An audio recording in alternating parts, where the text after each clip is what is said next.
E aí, galera, continuando a nossa aula sobre conjunto dos números racionais, essa segunda parte nós vamos falar sobre as representações, ou seja, a representação que esse número racional ele pode ter.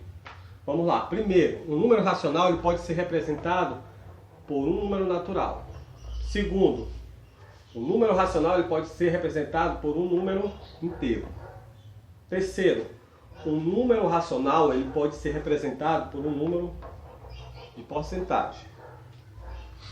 Quarto e último, um número racional ele pode ser representado na forma de números decimais, onde esse número de decimais ele se classifica em decimal exato ou decimal periódico, certo? Vamos para os exemplos aqui. Por exemplo, eu tenho 3 sobre 3. Então, essa fração nada mais é do que uma razão de um número por outro, ou seja, uma divisão. 3 dividido por 3 dá 1.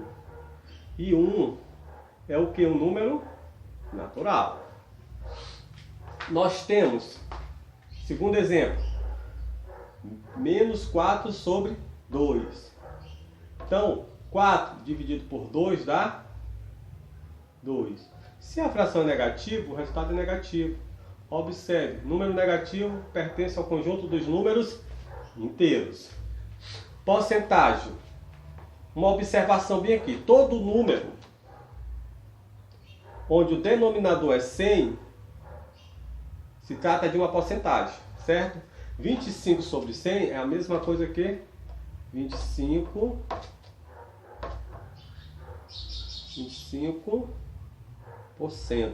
Ó, faz parte de uma porcentagem. Então ele pode ser representado, o número racional, por uma porcentagem.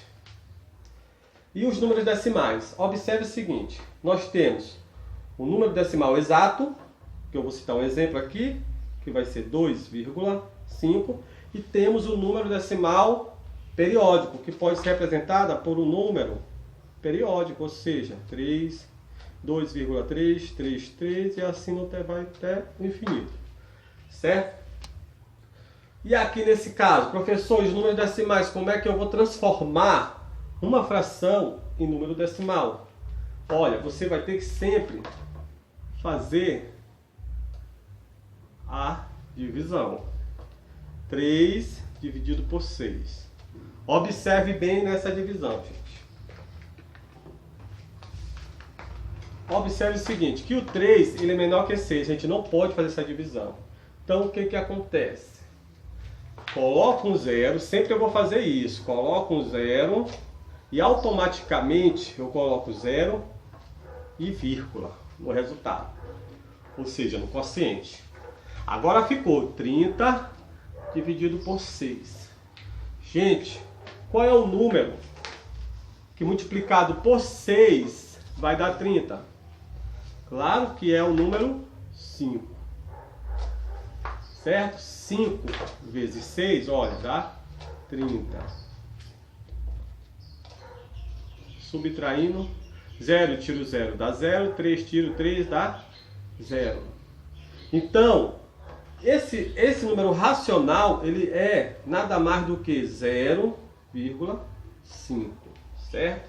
Então tá aí o número racional representado na forma de número decimal, ou seja, número com vírgula.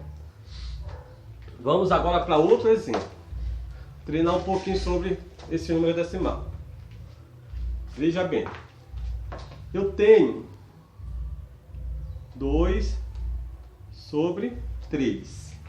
2 sobre 3, como é que eu transformo ele para número decimal? Coloco o número 2, armo aqui a divisão e vou fazer. Observe o seguinte, coloco o 3 aqui, né? 2 ele é menor que 3, então não tem como a gente fazer a divisão, porque esse número tem que ser sempre maior que esse. Então eu vou acrescentar um zero e automaticamente eu vou botar um zero com uma vírgula. E aí eu pergunto para vocês, qual é o número multiplicado por 3 que dá 20? Não tem, porque 3 vezes 7 dá 21, passa. Então vai ser 3 vezes 6. Então a gente vai sempre pegar o mais próximo, que no caso seria 6. 6 vezes 3 dá 18, né? Colocamos o resultado aqui e subtraímos. Olha só.